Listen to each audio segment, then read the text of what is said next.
안녕하세요. 저는 아들 하나를 다 키우고 제2의 인생을 막 시작하려는 50대 여자입니다. 남편과 저는 어떤 일을 계기로 6, 7년 전부터 각방을 쓰고 있었는데요. 각방을 쓰면서부터는 한 지붕 아래 살지만 타인이나 다를 바 없었습니다. 그래도 아들 앞에서는 최대한 티를 안 내려고 노력했던 것 같아요.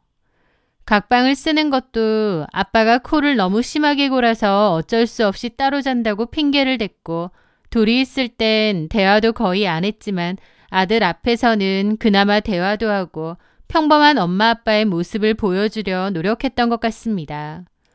물론 아들도 엄마 아빠가 사이가 좋지 않다는 건 당연히 눈치챘겠지만요. 다른 사람들이 보기에 저희는 평범한 중년의 부부였겠지만 사실상 남편과 제 사이는 여러 이유로 이미 회복이 불가능할 정도로 갈라졌죠. 남편은 유통회사에서 재직을 했고 저는 프리랜서 영어 강사로 일을 하고 있습니다. 남편과 저는 처음에 저희 고모부의 소개로 만나게 되었는데요. 고모부가 시부모님과 잘 아시는 사이였거든요. 고모부가 어느 날 저한테 아는 집 아들이 유통회사 다니는데 인상도 좋고 성실하고 성격도 참 남자답고 괜찮다더라. 너랑 잘 어울릴 것 같은데 한번 만나봐라. 라면서 선자리를 만들어주셨습니다. 저는 그때 20대 후반이었고 집에서는 조금씩 결혼 압박이 있었거든요. 그래서 등 떠밀리듯 나갔는데 그 남자는 저에게 첫눈에 반했다고 했습니다. 제가 그렇게 예쁜 편도 아니건만 남편은 저한테 홀딱 반했다며 몇 번 만나지도 않아서 결혼해달라고 할 정도였죠. 저도 적극적인 그 남자가 싫지는 않았습니다. 살면서 저한테 그토록 매달리는 남자는 처음 보기도 했고요. 그렇게 연애하고 7개월 만에 결혼 약속까지 잡았습니다.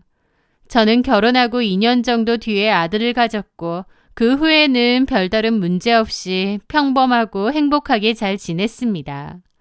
그러다가 문제가 불거진 건 7년 전이었어요. 그 이유는 다름 아닌 주식 때문이었습니다.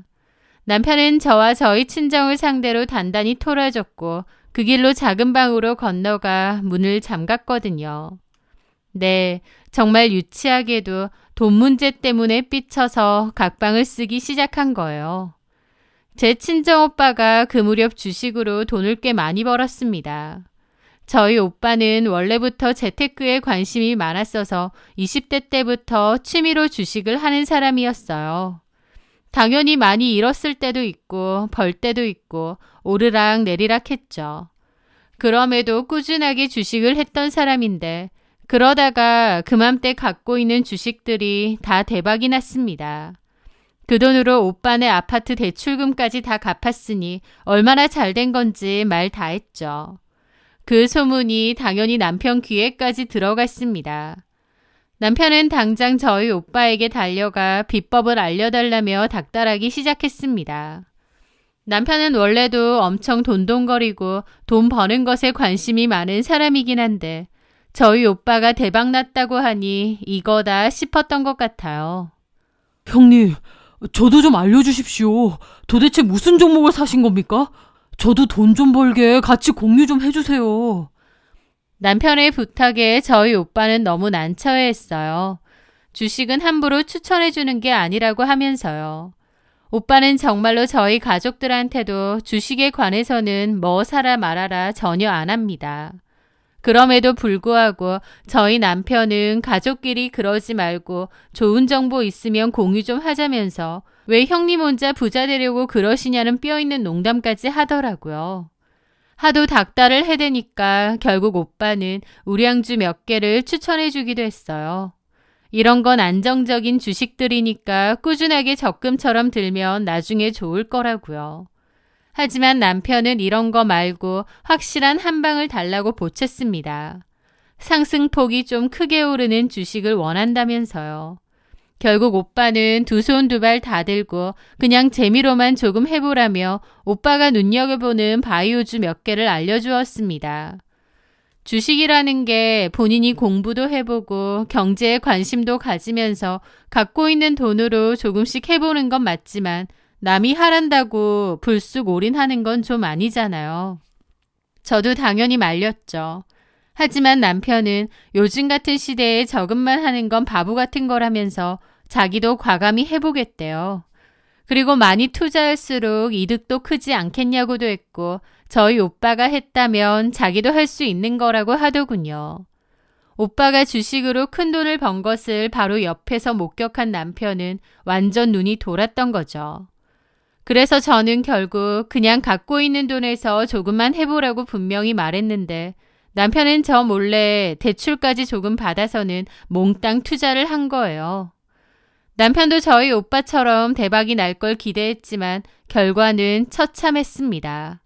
그 주식은 얼마 오르는가 싶더니 곧 그대로 곤두박질 쳤고 남편은 투자금의 절반 이상을 통으로 날리고 말았거든요. 저는 그때까지도 남편이 그렇게 많은 돈을 투자한 줄도 몰랐어요. 저한테 상의도 없이 마음대로 그렇게 한 거죠. 솔직히 이 상황만 보면 화가 나도 제가 화가 나야 되는 거 아닌가요? 저 몰래 투자한 거니까요. 그런데도 남편은 오히려 자기가 더 열을 내고 그때부터 모든 것을 제 탓 그리고 저희 오빠 탓으로 돌리기 시작하면서 원망까지 퍼붓기 시작한 겁니다. 저희 오빠도 분명 말렸고 또 정하고 싶으면 이뤄도 되는 소액만 좀 해보라고 분명히 말했는데 이제 와서 잘 안 되니까 오빠 탓 그리고 제 탓까지 하면서 난리법석을 떠는 거죠. 언젠가는 술을 잔뜩 먹고 와서는 이게 다 형님 때문이야. 일부러 나 망하라고 이딴 주식 알려준 거지. 본인은 돈 많이 벌었으면서. 미쳤어? 무슨 말을 그렇게 해? 우리 오빠가 뭐하러 당신 망하라고 하겠어? 오빠도 예상 못했다고 했잖아. 그리고 오빠도 손해봤다는 거 못 들었어? 여태까진 돈 잘만 벌다가 왜 내가 알려달라고 한 것부터 망하냐고. 그게 말이 되냐고. 오빠가 그걸 어떻게 알아? 그리고 오빠가 뭐하러 당신을 일부러 망하게 하겠어? 이러는 거 너무 억지야. 그리고 우리 오빠가 분명 말했지. 무리되지 않는 선에서 조금만 해보라고. 말 안 들은 건 당신이면서 왜 우리 오빠 탓이야? 그래. 팔은 안으로 굽는다고. 니네 오빠라 이거지? 부부면 뭐하냐. 결국 친정 식구가 먼저인데. 아, 진짜 외롭고 괴롭네. 돈 잃고 와이프까지 지네 오빠 역성만 들고. 내가 나 혼자 잘 살자고 이랬어? 나도 형님처럼 돈 잘 벌어서 당신하고 우리 우성이 호강시켜주려 했던 거야. 근데 형님이 어떻게 나한테 이럴 수가 있냐고. 남편은 제가 뭐라고 하든 아예 들리지도 않는 것 같았습니다. 저희 오빠에 대한 크나큰 원망이 돌덩이처럼 남편 마음에 자리 잡은 거죠. 문제는 저희 집에서만 그런 게 아니라 시댁이나 친척집에 가서도 그 소리를 하는 거예요. 저희 오빠 때문에 망했다, 돈 날렸다, 사기당한 기분이다 등등. 그렇다 보니 저희 시부모님은 저희 오빠가 무슨 작정하고 저희 남편한테 사기친 줄 아실 정도였습니다. 저도 다른 사람들한테 저희 오빠 욕하고 다니는데 당연히 기분 좋을 리 없죠. 당신이 마음대로 해놓고 왜 우리 오빠 탓이냐고 따졌고 그 일로 자주 싸우게 되었습니다. 그렇게 한창 싸우다가 한동안은 소각 상태가 되었는데 또 문제는 그 후에 저희 오빠가 다른 주식으로 돈을 꽤 잘 벌었어요. 오빠가 그걸 떠벌린 건 아니고 남편이 어쩌다가 알게 되었습니다. 그 소식을 들은 남편은 또다시 눈이 뒤집혔죠. 그날 밤 술에 취해 오빠에게 전화를 걸어 온갖 욕설을 퍼붓는 짓까지 벌인 거예요. 이 사기꾼 새끼야. 너는 나한테는 쓰레기 같은 주식 던져주고 너 혼자 좋은 거 다 해먹냐? 저희 오빠도 화가 머리끝까지 나서 둘이서 욕하고 싸우고 그러면서 돌이킬 수 없는 지경에 이르렀습니다. 남편과 저도 그날 저녁 엄청 심하게 싸웠는데 남편이 저희 오빠더러 자꾸 사기꾼이라는 거예요. 저희 오빠가 지한테 돈 한 푼 받은 것도 없고 금전적인 이득을 취한 것도 없는데 사기는 뭔 사기인가요? 그런데도 남편은 말도 안 통하고 막무가내였습니다. 그래서 저도 그랬죠. 우리 오빠가 뭔 사기꾼? 그렇게 따지면 오히려 사기꾼은 니네 누나지. 뭐라고?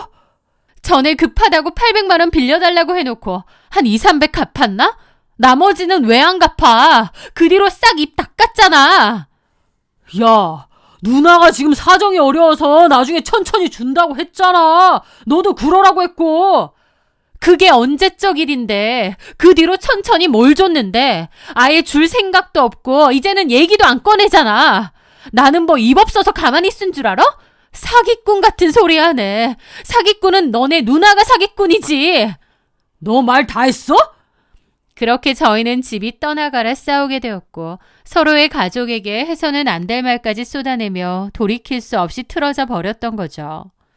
그 일을 계기로 남편과 각방을 쓰게 되었고 저희는 남남처럼 살았습니다. 그렇게 7년이라는 시간이 흘렀고 아이는 그 사이에 고등학교를 졸업했습니다. 다행히 원하던 서울의 대학에 입학하기로 되어 있었죠. 아들이 살기로 한 자취방도 알아봐 주었고 남편과 함께 짐도 다 옮겨주었어요. 그렇게 아들을 자취방에 놔두고 남편과 저는 집으로 내려왔습니다. 집으로 돌아오는 동안 서로 아무 말도 하지 않았죠. 제 마음 한구석엔 계속 이렇게 살 순 없으니 이제 슬 풀어야 되지 않을까라는 마음도 있으면서 또 한편으론 남편은 전혀 그럴 생각도 없는데 내가 먼저 풀기에 자존심 상한다 싶기도 하고 하여튼 내려오는 동안 여러 마음이 들더군요. 어쨌든 그렇게 별말 없이 남편과 함께 집으로 돌아왔고 평소처럼 각자의 방으로 들어가려 했습니다. 그런데 남편이 잠깐 저한테 할 얘기가 있다면서 얘기 좀 하자는 거예요. 저는 그때까지만 해도 남편과 내가 서로 마음이 통해서 이제 그만 화해하자고 하는 건가 싶기도 했어요.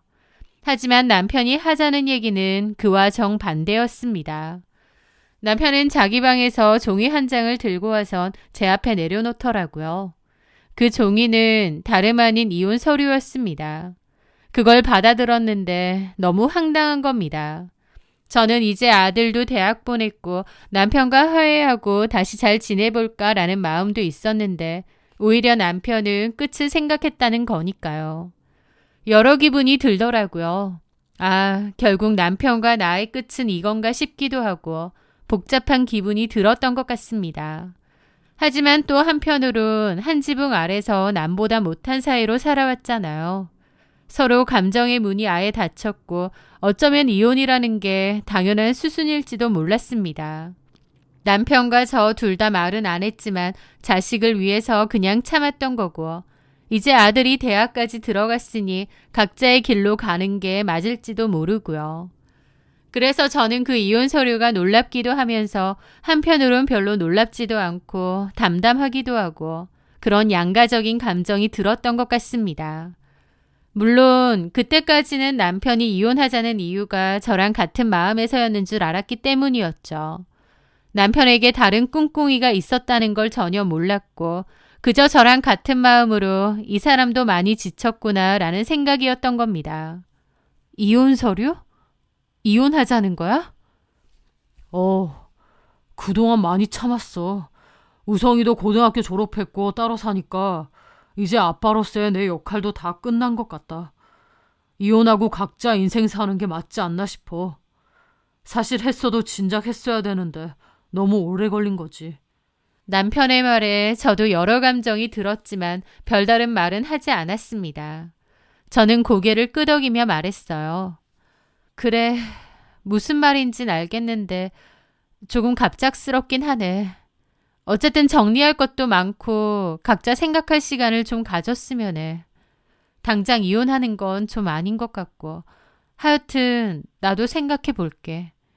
저는 담담하게 그렇게 말했고 남편도 고개를 끄덕이고는 방으로 들어갔습니다.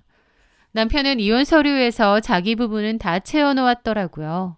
그걸 보는데 참 복잡미묘한 생각이 들었죠. 어디서부터 잘못되었을까? 결국 이렇게 되는구나. 이혼하는 게 정말 맞는 걸까? 마음이 참 심란하더라고요. 하지만 제 마음 한켠엔 그래, 이혼하자 라는 어느 정도의 결심도 있었던 것 같습니다. 언젠가는 이런 때가 올 거라고 짐작도 어렴풋이 했으니까요. 그래서 아들한테는 어떻게 알려야 할지, 집은 어떻게 할 건지, 그런 부분에 대해서도 이런저런 생각을 했던 것 같아요. 그런데 그날 저녁 저는 그 이혼에 관한 예기치 못한 통화를 우연하게 듣게 되었습니다. 자다가 문득 목이 너무 말라서 잠이 깼어요. 평소엔 거의 깨지 않는데 그날따라 눈이 뜨였고 목이 너무 말랐던 거죠. 물을 마시려고 주방으로 나가면서 시계를 보니 새벽 1시쯤이더라고요. 불도 켜지 않고 물만 먹고 들어가려고 주방으로 조용히 가는데 남편이 자고 있을 작은 방에서 무슨 소리가 들리는 겁니다. 게다가 방문 틈 사이로 보니 불도 켜져 있고요. 이 시간에 안 자고 뭐하지 싶어서 작은 방 쪽으로 좀 다가갔어요. 그런데 남편은 놀랍게도 통화 중이더라고요. 이 늦은 시간에 통화를? 도대체 누구랑? 싶어서 방문의 귀를 갖다 대봤습니다. 통화 소리가 작지만 들리더라고요. 오늘 이혼 소리 줬어. 생각보다 많이 안 놀라더라고. 자기도 예상했겠지. 그래서 서로 잘 얘기하고 잘 끝내면 될 것 같아. 아들 대학 들어가기만을 기다렸는데 이제 다 끝났네. 그 사람이랑 나랑은 애초에 맞지 않는 사람이었어. 20년 넘게 살았으면 참 오래도 산 거지. 미연아, 나 너무 들뜬다. 우리가 결국 돌고 돌아서 다시 만난 거 보면 결국 운명이었던 것 같아. 서로 잘못된 상대 만나서 고생하다가 이제야 진짜 짝을 찾은 거지. 이혼 서류 정리하고 빨리 너랑 재혼하고 싶다. 그렇게 하면 비로소 제자리를 찾은 느낌이 들 것 같아. 남편은 몹시 들뜬 목소리로 통화를 하고 있었는데 대화 내용만 들어도 알겠더군요. 남편에게는 여자가 있다는 걸요. 기가 막혔습니다. 서로 남남처럼 산 지 오래되어서 감정적으로 힘들어서 이제 그만 정리하자는 건 줄 알았는데 그게 아니라 남편에게는 여자가 있었던 거예요.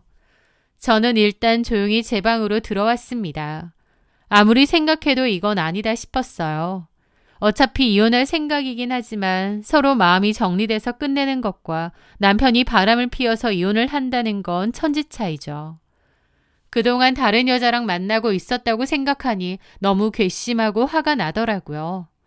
저는 일단 티내지 않고 남편의 뒤를 좀 캐보았습니다. 그러면서 알게 되었죠. 남편이 만난다는 여자가 조미연이라는 여자고 바로 남편의 첫사랑이라는 사실을요. 그걸 알고 나니 그때의 통화 내용이 뭔지도 이해가 되더라고요. 이제서야 진짜 운명을 만났다느니 어쩌느니 하는 소리요. 남편은 저랑 만나기 전에 5년 정도 사귄 여자가 있다고 했었는데 서로 성격 차이로 헤어졌다고 했거든요. 그런데 그 헤어졌다는 첫사랑이 바로 지금 만나고 있는 조미연이었던 거죠. 남편이 진짜 바람을 핀다는 것을, 그것도 옛사람과 다시 만난다는 것을 알게 되자 너무 화가 났습니다. 저는 그날 저녁 남편에게 제가 모아놓은 증거들을 보여주며 따졌습니다. 이게 당신이 이혼하자는 진짜 이유지? 남편은 크게 놀라더라고요. 너 내 폰이랑 블랙박스랑 다 뒤졌어? 그래, 뒤졌다. 결국 바람나서 이혼하자는 거네. 우리 이미 남남이나 다름없는 사이잖아. 당신도 이혼하자는 거에 동의했고.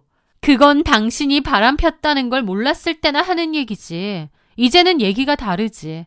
나 이런 식으로 이혼 못 해줘. 제가 이혼 못 해준다는 말에 남편은 과장스러울 정도로 난리를 치는 겁니다. 이러나 저러나 이혼하기로 한 건 똑같은데 왜 못 해주냐고요. 참나, 내가 몰래 바람 피우고 있었다는 걸 당신이 알게 되었다고 생각해봐. 퍽이나 순순히 이혼해주겠다. 그리고 그 여자 나 만나기 전에 오래 사귀었다는 그 여자지? 조미연? 내가 다 알아봤어. 그 여자 지금은 무슨 화장품 가게 운영한다며? 내가 거기 가서 한번 뒤집어 엎어줄까? 어디서 유부남이랑 놀아나냐고? 남편은 제 말에 흠칫하더라고요. 저는 그간 남편의 핸드폰과 블랙박스, 컴퓨터 등을 다 뒤져보면서 남편과 그 여자에 대해서 샅샅이 알아보게 되었습니다. 어차피 남편과 저는 한 집에서 남처럼 생활했기 때문인지 몰라도 거의 무방비할 정도로 증거들을 마구 흘려놓았거든요. 단돌이 할 생각조차 하지 않았겠죠. 그래서 증거와 그 여자에 대해서 찾는 건 어렵지 않았습니다. 남편과 조미연은 과거에 헤어졌고 각자 다른 상대와 결혼을 했죠. 그런데 조미연도 5년 전에 이혼을 했다는 거예요. 그런데 이혼할 때 받은 위자료며 재산 분할이 꽤 돼서 돈이 많다고 했습니다. 마냥 놀기는 그래서 화장품 가게 하나 차려놓고 직원 써서 굴린다고 하는데 별개로 돈이 많은 모양이더라고요. 남편 입장에선 저랑 사이도 안 좋은데 그립고 아련하던 첫사랑을 만났고 그 첫사랑이 이혼했는데 돈까지 많다고 하니 눈이 제대로 돌아간 거죠. 그러니까 이혼해달라고 그때부터 저를 들들 볶는 겁니다. 제가 이혼 못 해준다고 하니 왜 안 해주냐고 생떼를 부리다가 나중에는 말투도 부드럽게 바꿔서는 저를 살살 달래더라고요. 성미야, 이러지 말자. 우리 진작에 끝난 사이잖아. 이러는 거 다 의미 없어. 그렇다고 바람 피는 건 아니지. 그래, 그건 내가 잘못했는데 사실 우리는 처음부터 맞지 않은 인연이었잖아. 내가 그때 미연이랑 헤어지고 홧김에 선짜리 나갔다가 당신 정도면 괜찮은 것 같아서 결혼도 한 거거든. 근데 그게 나한테는 평생 후회였단 말이지. 다시 남편 입으로 그 말을 들으니 눈 뒤집히더라고요. 20년 살았던 남편 입에서 그 여자랑 헤어져서 홧김에 저 만나서 결혼했다. 그리고 평생 후회했다는 소리 듣는데 사람을 갖고 노나 싶고 정말 열받았죠. 이 인간이 진짜 그 여자한테 미쳐서 할 말 못할 말 구분도 못하고 미쳤나 싶더라고요. 저는 더 괘씸해서 이혼 못 해준다고 단호히 선을 그었습니다. 남편은 그 뒤로 제발 이혼 좀 해달라고 이제라도 진짜 좋아하는 사람 만나서 살고 싶다고 아주 사람을 들들 볶아댔어요. 저는 이혼 절대 못 해주고 너랑 조미연 상대로 위자료 소송은 할 거라고 했습니다. 남편은 그 후로도 지독스럽게 이혼해달라고 사람을 들들 볶아댔고 결국 제가 그랬죠. 진짜 사람 못 살게 구네. 그래, 이혼해줄 테니까 대신 이 집은 내 거야. 몸만 나가든가 그러면 이혼해줄게. 제 말에 남편은 발끈해서 그건 아니라며 이 집 대출 갚는다고 얼마나 쎄빠지게 노력한 줄 아느냐 하는 겁니다. 아직도 정신 못 차렸더라고요. 그래서 그러면 이혼하지 말고 그냥 이대로 살자고. 여태까지 이렇게 살았기 때문에 나는 불편할 것도 없다고 했죠. 다만 그 여자한테 위자료 소송은 할 거라고요. 그리고 남편에게도 당신은 유책 배우자라 소송도 못하니 그냥 잠자코 있으라고 했습니다. 제 말에 남편은 또 아차 싶은가 보더라고요. 자기도 조금만 생각할 시간을 달라더니 다음날 바로 이 집 저한테 넘길 테니 이혼해달라고 했습니다. 대신 상간소송은 하지 말아달라고요. 저도 솔직히 남편 하는 짓이 지긋지긋하고 정남이도 다 떨어졌기에 집만 저한테 확실히 해준다면 이혼해주겠다고 했습니다. 물론 마음 한켠엔 씁쓸함이 컸죠. 20년 동안 둘이서 열심히 대출 갚으며 마련한 집인데 그 집을 홀라당 저에게 넘겨줄 만큼 그 여자랑 잘해보고 싶은가 보다 싶었으니까요. 아마 남편에게도 계산이 있었을 겁니다.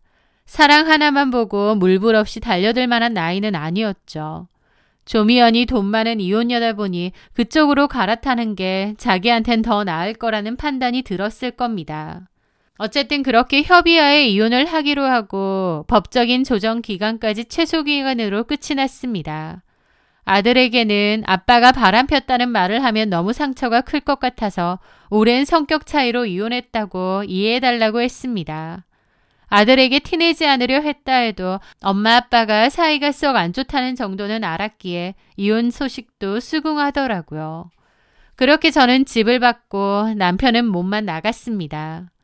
그렇게 갑자기 혼자 살게 되었는데 처음엔 좀 이상하다가 그것도 금방 적응이 되더라고요. 오히려 살면서 깨달았습니다. 그래, 이게 맞는 거구나 싶고 이혼을 한 후에 제 생활에 조금씩 익숙해져 갈 무렵이었습니다. 그렇게 이혼하고도 8개월 정도가 지났을 무렵이었어요. 혼자서 자유롭고 행복하게 잘 지내고 있는데 뜬금없이 전 남편에게서 문자가 온 거예요. 잘 지내? 날씨가 무척 춥다. 옷 따뜻하게 입고 지내. 당신 감기 잘 걸리잖아. 이 인간이 문자를 잘못 보냈나 했습니다. 무시했는데 다음날 또 문자가 온 거예요. 우성이 만나러 갔는데 잘 지내더라. 우성이가 성격이 참 밝고 착한 게 당신을 많이 닮은 것 같아. 그 문자를 보는데 짜증이 솟구치는 겁니다. 이 인간이 뭘 잘못 먹어서 이런 문자를 보내나 싶었죠. 아들에게 아빠가 찾아왔더냐고 물어보니 맞다고 했대요. 그러면서 아빠가 많이 힘들어했다는 겁니다. 첫사랑 찾아서 신나서 집 나갔는데 뭐가 힘들까 싶더라고요. 그런데 자세한 건 모르는 아들은 아빠가 안쓰럽다고 하는 겁니다. 그러면서 아빠는 다시 엄마랑 재결합하고 싶어 한다고, 그러면서 제 근황도 얘기해 줬다는 겁니다. 그걸 듣는 순간 알겠더라고요. 사실 얼마 전 저희 아버지가 가지고 있던 땅을 대거 정리하셨거든요. 연세도 많으시고 더 이상 농사도 짓기 힘드셔서 땅들을 정리하고 땅을 판 돈 중 반은 저희 오빠 주시고 반은 저한테 주신 거죠. 그 돈이 꽤 상당했습니다. 사실 그 전에도 아빠가 그 얘기를 하셨는데 제가 어차피 주실 거면 이혼 후에 달라고 했거든요. 그래서 이혼 후에 아버지께 증여를 받았던 거죠. 아들도 그 사실을 알고 있었는데 아마 지네 아빠한테 얘기한 모양이었습니다. 그 여자랑 뭐가 잘 안 되는지 아니면 제가 아버지한테 돈 받았다는 얘기를 들어서인지 다시 이런 문자를 보내는 건데 그 속이 너무 보여서 짜증나더라고요. 제가 남편 문자를 다 씹었더니 전화가 오는 겁니다. 왜 전화했어? 내가 보낸 문자 못 받았어? 답장도 안 하냐? 우리가 연락하고 그럴 사이야? 너무 그러지 마라. 같이 산 세월이 있는데. 뭔 같이 산 세월. 이혼했잖아. 당신이 원하는 대로. 우리는 시작부터 잘못된 인연이라며. 첫사랑 찾아가신다면서요. 이혼해달라고 사람을 들들 볶을 땐 언제고. 연락하지 마. 한 번만 더 전화하면 우성이한테 진짜 이혼 사유 얘기해 줄 거니까. 라고 전화를 끊어버렸습니다. 나중에서야 고모부한테 들어서 알게 되었는데 남편은 최미연하고 딱 한 달 살다가 끝냈다고 했습니다. 저랑 이혼하고 신나서 바로 살림 차렸는데 1개월 살아보더니 끝이 난 거죠. 사실상 최미연이 남편을 쫓아냈다고 하더라고요. 그 여자도 애초에 남편이랑 제대로 잘해볼 생각까진 없었던 것 같다고 하면서요. 그 여자 입장에선 이혼하고 돈도 많겠다, 시간은 많겠다. 그러다가 과거에 첫사랑을 만났으니 감정이 좀 생겼나 보더라고요. 그래서 좀 만난 건데 남편이 이혼까지 하고 빈털터리로 자기한테 오니까 더 이상 흥미도 떨어졌겠죠. 딱 한 달 같이 살다가 그대로 차버렸답니다. 아주 비참하게 차이고 쫓겨났다고 하더라고요. 심지어 조미연은 제 전남편 차버리고 지금은 8살 연하남이랑 동거한다고 하더라고요. 한마디로 제 남편은 낙동강 오리알 된 거죠. 저한테 집 뺏겨서 집도 없으니 시부모님 집에 들어가서 산다고 하더군요. 남편이 뒤늦게 저한테 질척이려고 하는데 이미 버스 떠나도 한참 전에 떠난 건 모르나 보더라고요. 지 아들한테 알려지는 건 싫었는지 그 뒤로는 연락은 따로 없었습니다. 온다고 해도 제가 받아줄 생각도 없지만요. 저는 정말 이혼하고 나서 훨씬 홀가분하고 자유롭게 살고 있습니다. 그놈의 첫사랑 어쩌고 하면서 제발 이혼 좀 해달라고 하더니 낙동강 오리알 된 지금의 전남편은 어떤 생각일까 싶네요. 물론 이제는 진짜 남남이라 무슨 생각을 하든 말든 관심도 없지만요. 남편 말이 맞았던 것 같아요. 남편과 저는 서로에게 맞지 않는 상대였던 것 같습니다. 그런데도 어거지로 20년을 끌고 왔던 거죠. 이렇게 끝을 내고 나니 이게 맞는 거구나, 잘한 거구나 비로소 깨닫게 되네요. 앞으로는 제 삶과 인생을 돌아보면서 제 행복을 위해 살아야겠습니다. 제 사연 들어주셔서 감사합니다.